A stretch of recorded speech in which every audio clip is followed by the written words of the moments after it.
નવસારીના જલાલપોર તાલુકાના વેસમા ગામે ટ્રક પલટી ગઈ અને પરથાણ ઓવરબ્રિજ નજીક અકસ્માત સર્જાયો હતો। મુંબઈથી અમદાવાદ તરફ જઈ રહ્યું હતું કન્ટેનર તો કન્ટેનર ચાલકે અચાનક સ્ટીયરિંગ પરથી કાબુ ગુમાવતા ટ્રક પલટી ખાઈ ગઈ હતી। નેશનલ હાઈવે પર અકસ્માત થતા ટ્રાફિક જામના દ્રશ્યો સર્જાયા તો પોલીસે ઘટનાસ્થળે પહોંચી ટ્રાફિક હળવો કરાવ્યો હતો। અકસ્માતમાં કન્ટેનર ચાલક અને ક્લીનરનો આબાદ બચાવ થયો તો સદનસીબે મોટી દુર્ઘટના ટળી હતી।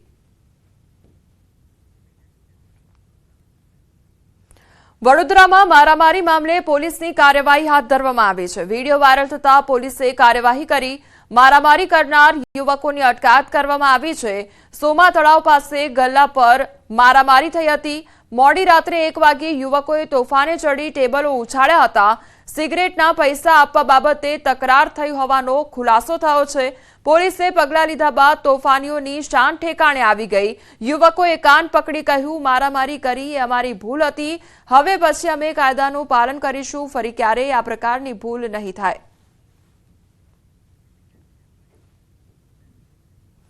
કચ્છના બેલાના રણમાં ગુમ થયેલ ઇજનેર 5મા દિવસે મૃત હાલતમાં મળી આવ્યો। ગત 6 એપ્રિલે રાપર તાલુકાના સરહદી વિસ્તાર બેલા પાસે ઇજનેરની ટીમ સર્વે કરવા માટે ગઈ હતી, જે દરમિયાન આ ટીમ રણમાં ગુમ થઈ ગઈ હતી। જો કે બીએસએફની ટીમે શોધખોળ કરતા 2 ઇજનેરોને શોધી કાઢી હેમખેમ પરત લાવવામાં આવ્યા હતા, જ્યારે અન્ય એક ઇજનેર અર્બન પાલનો પત્તો ન લાગતા પૂર્વ કચ્છ પોલીસની ટીમ, બીએસએફ, વન વિભાગ સહિતની ટીમોએ ડ્રોન દ્વારા શોધખોળ હાથ ધરી હતી। અંતે 5 દિવસ બાદ બેલા નજીકની સુકનાવાડના રણ વિસ્તારમાંથી અર્બન પાલનો મૃતદેહ મળી આવ્યો હતો। ત્યારે અર્બન પાલનું મોત કયા કારણોસર થયું તે અંગે જાણકારી માટે મૃતદેહને પોસ્ટમોર્ટમ માટે ખસેડવામાં આવ્યો છે। નર્મદા શુગર ફેક્ટરીમાં 8 લાખ ક્વિન્ટલ ખાંડનું ઉત્પાદન। નર્મદા જિલ્લાની જીવાદોરી સમાન નર્મદા શુગર ફેક્ટરીએ તેની પિલાણ સિઝન પૂર્ણ કરી 160 દિવસ સતત શુગર ફેક્ટરીની મશીનરી ધમધમી। આ દરમિયાન 8.16 લાખ મેટ્રિક ટન શેરડીનું પિલાણ કરાયું। આશરે 8 લાખ ક્વિન્ટલ ખાંડનું ઉત્પાદન કર્યું। નર્મદા શુગર ફેક્ટરીનો વહીવટ કરતા ઘનશ્યામ પટેલ, એમડી નરેન્દ્ર પટેલ અને તેમની ટીમ દ્વારા સારી અને ગુણવત્તાયુક્ત ખાંડનું ઉત્પાદન સરળ અને કરકસરયુક્ત કરાયું છે। તેઓ છેલ્લા 30 વર્ષથી નર્મદા શુગર ફેક્ટરીનો વહીવટ કરે છે। આ 30 વર્ષના શાસનમાં કુલ 24 એવોર્ડ અત્યાર સુધીમાં મળી ચૂક્યા છે। આ સાથે જ વર્ષે રાજ્યમાં ખેડૂતોને સારો ભાવ આપવાનો પ્રયાસ કરાયો છે। આ વર્ષે રાજ્યમાં સારો ભાવ ખેડૂતો માટે આપવાનો પ્રયાસ થયો છે। વેરાવળના માછીમારો બન્યા બેરોજગાર, માછીમારોનો ધંધો ભાંગી પડ્યો। ગીર સોમનાથ પંથકના માછીમારો કપરા સમયમાંથી પસાર થઈ રહ્યા છે। તેની પાછળનું કારણ છે આધુનિક લાઇટ ફિશિંગ અને લાઇન ફિશિંગ। આ પ્રકારના ફિશિંગમાં મોટા વિદેશી હર્બર નાનામાં નાની માછલી કે જે હજુ વિકાસ પણ ન પામી હોય તેને પકડી લેવાય છે, જેના કારણે સ્થાનિક માછીમારોને ભારે મહેનત બાદ પણ દરિયામાંથી માછલીઓ મળતી નથી। માછલીઓ મોટી થાય તે પહેલા જ તેને પકડી લેવાય છે। હાલ માછીમારોની સિઝન પૂર્ણ થવાને 2 મહિના બાકી છતાં વેરાવળ બંદર પર ઢગલા બંધ બોટ કિનારા પર ખડકેલી જોવા મળી। દરિયામાં ઓછી માછલી, વધતા ડીઝલના ભાવ તથા દરિયામાં ગેરકાયદેસર થતી લાઇન અને લાઇટ ફિશિંગના કારણે વેરાવળ સહિત ગુજરાતના માછીમારો બેરોજગાર બની રહ્યા છે। હાલ સ્થિતિ એ છે કે 4 થી 5 લાખનો ખર્ચ કર્યા બાદ પણ બોટ ફિશિંગ કરી દરિયામાંથી પરત આવે ત્યારે 2 થી 3 લાખની માછલીઓ મળી શકે છે, જેના કારણે દરેક બોટ માલિકોને 1.5 થી 2 લાખની નુકસાની ભોગવવી પડી રહી છે। જ્યારે દરિયામાંથી પરત આવ્યા બાદ દરિયાઈ માછલીને બજારમાં લઈ જાય તો ત્યાં યોગ્ય ભાવ મળતા ન હોવાથી પણ છેલ્લા કેટલાક વર્ષોથી માછીમારો માટે ચિંતાનો વિષય બન્યો છે। ત્યારે સરકાર દ્વારા લાઇન ફિશિંગ અને લાઇટ ફિશિંગને જે ગેરકાયદેસર છે તેને કડકાઈથી બંધ કરવામાં આવે તેવી માછીમારો માંગ કરી રહ્યા છે। રાણપુરના જાળીલા ગામને મળી નવી ગ્રામ પંચાયત, એનઆરઆઈએ ગામને આપી ભેટ। રાણપુર તાલુકાના જાળીલા ગામને મળી છે નવી ગ્રામ પંચાયત। આ નવી ગ્રામ પંચાયત મૂળ જાળીલા ગામના વતનીને હાલ અમેરિકામાં વસતા એનઆરઆઈએ સ્વખર્ચે બનાવડાવી છે। એનઆરઆઈ જગદીશભાઈએ પોતાના સ્વર્ગસ્થ પિતાની માદરે વતનમાં યાદગીરી જળવાઈ રહે તે માટે આ ગ્રામ પંચાયત બનાવડાવી છે। 34 લાખની માતબર રકમના ખર્ચે સરપંચ રૂમ, તલાટી room, computer room, conference room, guest room, kitchen waiting room, attach shower સાથેના બાથરૂમ સહિતની સુવિધા સાથે સજ્જ કચેરી બનાવી ગામને અર્પણ કરી છે। સાથે જ તેમના પિતાના સ્ટેચ્યુનું પણ અનાવરણ કરાયું, જેમાં મોટી સંખ્યામાં ગ્રામજનો ઉપસ્થિત રહ્યા। દાતા પરિવારનું કરાયું સન્માન। સમાચારોમાં આગળ વધીએ તે પહેલા રોકાઈશું એક બ્રેક માટે।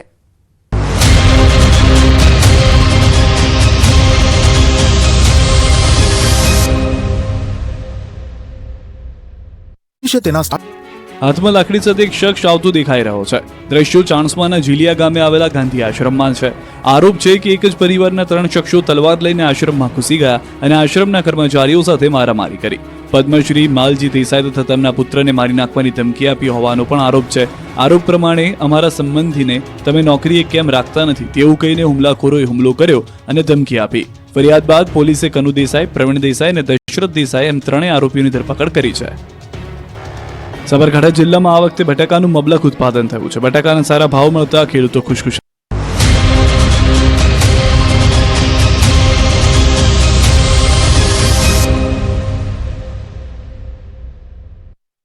બ્રેક બાદ આપનું સ્વાગત છે. અને સમાચારો પર નજર કરીએ તો પાટણ ઉત્તર ગુજરાત યુનિવર્સિટીનો વધુ એક છબરડો સામે આવ્યો હોવાનો આક્ષેપ મૂકવામાં આવ્યો છે.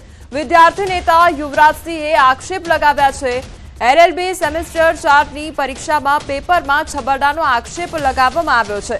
અમુક કોલેજમાં 2024નું બેઠું પેપર પૂછાયાનો આક્ષેપ કરવામાં આવી રહ્યો છે. અમુક કોલેજમાં 2025નું પેપર અપાયું હોવાનો દાવો કરવામાં આવી રહ્યો છે. તો આ મોટો દાવો કરવામાં આવી રહ્યો છે, જ્યાં વિદ્યાર્થી નેતા યુવરાજસિંહ દ્વારા આ ગંભીર આક્ષેપ લગાવવામાં આવ્યા છે. હેમચંદ્રાચાર્ય ઉત્તર ગુજરાત યુનિવર્સિટીનો ફરી એક વખત નવો છબરડો સામે આવ્યો છે. જી હા, અહીંયા અંધેરી નગરી અને ગંડુ રાજા જેવું શાસન ચાલે છે. જે વ્યવસ્થા તંત્ર છે એની ઘોર બેદરકારીઓ, લાપરવાહીઓના કારણે વિદ્યાર્થીઓના ભવિષ્ય સાથે ચેડા થઈ રહ્યા છે. જી હા, આ જ વખતે જે મામલો છે એ મામલો એલએલબી સેમ 4ની વર્તમાનમાં જે પરીક્ષા ચાલી રહી છે તેનો છે, જેમાં 2024નું બેઠું પેપર એ 2025માં જે કાયદાશાસ્ત્ર, ન્યાયશાસ્ત્ર જે વિષય છે એનું બેઠું પેપર પૂછી નાખવામાં આવે છે. કોઈ જ પ્રકારનો ચેન્જ એમાં કરવામાં નથી હોતો, ન સમયનો, ન યરનો કે કશો જ ચેન્જ કર્યા વગર આખું પેપર, પ્રશ્નો જે છે એ જ બેઠા પ્રશ્નો સીધા જ 2025માં પૂછી નાખવામાં આવે છે. તો પેપરને લઈને અનેક સવાલ ઉદ્ભવી રહ્યા છે કે એલએલબી સેમેસ્ટર 4ની પરીક્ષા જે લેવામાં આવી છે તેને લઈને સવાલ ઉદ્ભવી રહ્યા છે. સંવાદદાતા અશરફ અમારી સાથે જોડાઈ ગયા છે. અશરફ, પેપરમાં છબરડો સર્જાયો છે તે પ્રકારના આક્ષેપ યુવરાજસિંહ દ્વારા કરવામાં આવ્યા છે, શું અપડેટ? બિલકુલ કોમળ, પાટણ એચએનજી અનેક વખત વિવાદમાં રહે છે, એટલે કે ફરી ક્યાંક લોલમલમ હોય તેવા દ્રશ્યો સામે આવ્યા છે. આ વખત વિદ્યાર્થી નેતા યુવરાજસિંહે જે આરોપ લગાવ્યા છે કે એલએલબી સેમ 4ની જે એક્ઝામ લેવાઈ રહી હતી એપ્રિલમાં 7 તારીખે, તેમાં 2024નો જ બેઠો પેપર પાટણની સેટ એમએન કોલેજ અને ઊંઝાની લો કોલેજમાં આપી દેવામાં આવ્યો છે. તેમજ અન્ય કોલેજોમાં 2025નો, એટલે કે જે પેપર આપવામાં આવ્યો છે તે બેઠો 2024નો જ, ન તો તેમાં 2024ની જગ્યાએ 25 કોઈ તારીખ છે ચેન્જ કરવામાં આવી છે, ન તો સમય. એટલે વિદ્યાર્થી નેતા યુવરાજસિંહે જે આરોપ લગાવ્યા છે કે ખાસ કરીને આ 2 કોલેજોમાં અત્યારે આ રીતે છબરડો સામે, એટલે ચોક્કસ કહીશ કોમલ કે 2024નું જ પેપર 2025માં આવવાના કારણે કેટલાક વિદ્યાર્થીઓને ક્યાંક અન્યાય પણ થઈ શકે છે. કારણ કે આ તો વિદ્યાર્થી નેતા યુવરાજસિંહને ધ્યાન આવે છે, પરંતુ ચોક્કસ છે કે યુનિવર્સિટીની ગંભીર બેદરકારી કહેવાય કે પરીક્ષા નિયામક દ્વારા જે તે પેપર જે તે લો કોલેજોમાં મોકલવાનો તે પહેલા શું તેમને તે પેપરની ચકાસણી કરી હશે કે નહીં કરી, તેવા પણ અહીંયા સવાલો ઉભા થઈ રહ્યા છે. કોમલ, અશરફ, એટલે પહેલેથી શું ચકાસણી નહોતી કરવામાં આવી અને તેના કારણે આ પ્રકારનો છબરડો સર્જાયો છે, શું અપડેટ તેને લઈને કોઈ મળી રહ્યું છે? બિલકુલ કોમલ, કોઈ એક જગ્યાએ એક જ પેપર નીકળે તો આપણે એવું કહી શકીએ કે યુનિવર્સિટીના સત્તાધીશોને ધ્યાન ન રહે, પરંતુ 2 કોલેજોમાં આ રીતના સામે આવે છે કે દરેક વિદ્યાર્થીઓને 2024નો જ પેપર આપવાનો, એટલે કે ક્યાંક પરીક્ષા નિયામક એટલે કે પરીક્ષાની જે ટીમ હોય તેની ગંભીર બેદરકારી ગઈ છે. કારણ કે એક પેપર છે તેમને ધ્યાને ના આવે, પરંતુ આખો બંચ જે કોલેજમાં મોકલવામાં આવે છે તે આખા બંચ જ કોલેજોમાં 2024માં પહોંચી ગયા છે અને પરીક્ષા સમયે પરીક્ષાર્થીઓને આપી પણ દેવામાં આવે છે. આ તો પરીક્ષાર્થીઓને ધ્યાને આવતા સમગ્ર વાત વિદ્યાર્થી નેતા યુવરાજસિંહ જોડે છે અને વિદ્યાર્થી નેતા યુવરાજસિંહે સમગ્ર છબરડો બહાર લાવ્યો છે. એટલે કે હવે પરીક્ષા નિયામક આ સમગ્ર છબરડામાં કઈ રીતે તપાસ કરે છે અને શું કાર્યવાહી કરે છે તે જોવું રહ્યું. કોમલ, અશરફ, બીજો અહીંયા સવાલ એ થઈ રહ્યો છે કે જ્યારે વિદ્યાર્થીઓ દ્વારા પરીક્ષા આપવામાં આવી રહી હતી ત્યારે જ આ પ્રકારનું પેપર આપી દેવામાં આવ્યું, તો એ વિદ્યાર્થીઓનું શું કે જેમના દ્વારા પરીક્ષા આપવામાં આવી છે? બિલકુલ કોમલ, વિદ્યાર્થીઓ સમગ્ર સેમ 4ની જે તૈયારી કરતા એટલે કે 2025ને ધ્યાને લઈને કેવા પ્રશ્નો પૂછાશે તેની તૈયારી કરતા હોય છે, પરંતુ અહીંયા પરીક્ષા સમયે જ 2024નો જ પેપર જ્યારે વિદ્યાર્થીઓના હાથમાં એટલે વિદ્યાર્થીઓ ચોક્કસ ક્યાંક વિમાસણમાં મુકાય છે. કારણ કે જે તૈયારીઓ હોય છે તે કરંટ હોય છે 2024ની, પરંતુ અહીંયા 2025નો જ બેઠો પેપર આપી દેવામાં આવે છે. જેમાં જે પ્રશ્નો પૂછાયા હતા તે પણ 2024ના જે પૂછાયા હતા એના એ સેમ જ અહીંયા રહેવા પામ્યા હતા. એટલે કે જે વિદ્યાર્થીઓ જે મહેનત કરી હતી તેની સામે જે એમના હાથમાં જે પેપર આવ્યો છે તે ક્યાંક અલગ જ આવે છે. એટલે કે વિદ્યાર્થીઓ પણ ક્યાંક વિમાસણમાં મુકાઈ જવા પામ્યા હતા. કોમન જી અશરફ, સમગ્ર માહિતી બદલ આપનો આભાર.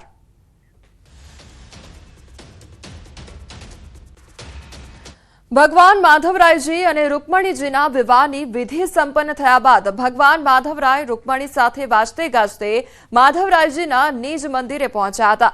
દર વર્ષે ચૈત્ર મહિનામાં આ લગ્નની આબેહૂબ ઉજવણી કરવામાં આવે છે.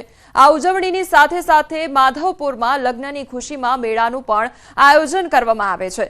રામનવમીથી યોજાતા આ મેળાના ચોથા દિવસે એટલે ચૈત્ર સુદ 12ના રોજ ભગવાન માધવરાયજીના રૂકમણીજી સાથે વિવાહનો પ્રસંગ ઉજવવામાં આવે છે. આ પ્રસંગ ઉજવાઈ ગયા બાદ રાત્રિના ભગવાન માધવરાય અને માતા રૂકમણીજી યુગલ સ્વરૂપે માધવપુરના મધુવન સ્થિત રૂકમણીના મંદિરે રોકાયા હતા. ગામ એટલું હિલોડે ચડે, ઘરે ઘરે અમારા ગામની અંદર લાપસીના આંધણ થાય. ઘરે ઘરે કેમ લગ્ન માહોલ હોય, ગુલાલની છોડો ઉડે. બાર ગામથી હજારો મહેમાનો પોતપોતાના ઘરે બધાને ત્યાં આવેલા હોય મેળો કરવા. ખાસ મુંબઈથી ને ક્યાંયથી લોકો રજા લઈને પણ આવે. અને એ ધામધૂમથી જ્યારે આવે ને તો 10 વાગે મધુવનથી આરંભ થાય. એ એટલા દાંડિયા રાસને નાચતા કૂદતા હજારો મણ ગુલાલોની છોડો વચ્ચે માધવરાય મંદિરે પહોંચે ને તો સાંજના 4 વાગે. પવિત્ર યાત્રાધામ બહુચરાજી શક્તિપીઠ માં બહુચરના મંદિરે ચૈત્રી પૂનમનો ત્રિદિવસીય મેળાનો શુભારંભ થયો. મહેસાણા કલેક્ટર અને સ્થાનિક ધારાસભ્ય દ્વારા આ મેળાનું ઉદ્ઘાટન કરવામાં આવ્યું હતું. 10 એપ્રિલથી 12 એપ્રિલ દરમિયાન આયોજિત ચૈત્રી પૂનમના મેળામાં મોટી સંખ્યામાં જનમેદની ઉમટી પડી છે. અને દર્શનાર્થે આવતા ભક્તો માટે પણ તમામ વ્યવસ્થાઓ કરી દેવામાં આવી છે. સાથે જ બહુચરાજી મેળામાં વહીવટી તંત્ર દ્વારા સાંસ્કૃતિક કાર્યક્રમોનું આયોજન કરવામાં આવ્યું છે. ચૈત્રી પૂનમ ના દિવસે તમામ શ્રદ્ધાળુઓને ભોજન પ્રસાદ વિના મૂલ્ય આપવામાં આવશે અને અહીં લોકોના આરોગ્યને ધ્યાનમાં રાખી આરોગ્યલક્ષી સેવાઓ પણ ઊભી કરવામાં આવી છે. અને આવનારા જે લોકો છે વિવિધ રસ્તા ઉપરથી આવે છે. માની લો કે સુરેન્દ્રનગર જિલ્લા તરફથી આવતા હોય, અમદાવાદ તરફથી આવતા હોય, મહેસાણા તરફથી આવતા હોય, તો જ્યારે આવે હીટવેવનો એક તો સમય ચાલી રહ્યો છે ત્યારે તમામની આરોગ્યની સેવાઓ જળવાય એને આપણે પ્રાધાન્ય આપ્યું છે. સાથે સાથે ટ્રાફિકની સમસ્યા કોઈ ના ઉદ્ભવે, લોકોનું આરોગ્ય જળવાઈ રહે, સાફ સફાઈ પણ જળવાઈ રહે, ટ્રાફિકના કોઈ પ્રશ્નો ના આવે. યાત્રિકોને વિનામૂલ્યે ભોજન મળે, આરામ મળે, આરોગ્યની સગવડતા મળી રહે એવી વ્યવસ્થા તંત્ર તરફથી કરવામાં આવી છે. ખાસ કરીને ઉનાળો છે, ગરમીનું વધારે પ્રમાણ હોવાથી અહીંયા મંડપમાં ફુવારા સિસ્ટમ પણ રાખવામાં આવી છે. એનાથી ગરમી ઓછી લાગે, માના દર્શન શાંતિથી દર્શન થાય.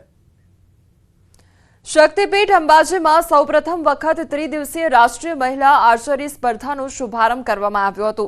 મુખ્યમંત્રી ભૂપેન્દ્ર પટેલ દ્વારા આર્ચરી સ્પર્ધાનો શુભારંભ કરવામાં આવ્યો હતો, જેમાં એનપીટીસી ખેલો ઇન્ડિયા નેશનલ રેન્કિંગ અને વિમેન્સ આર્ચરી ટુર્નામેન્ટમાં દેશભરના 28 રાજ્ય અને 8 કેન્દ્રશાસિત પ્રદેશોમાંથી 500 ઉપરાંત મહિલાઓએ ભાગ લીધો હતો.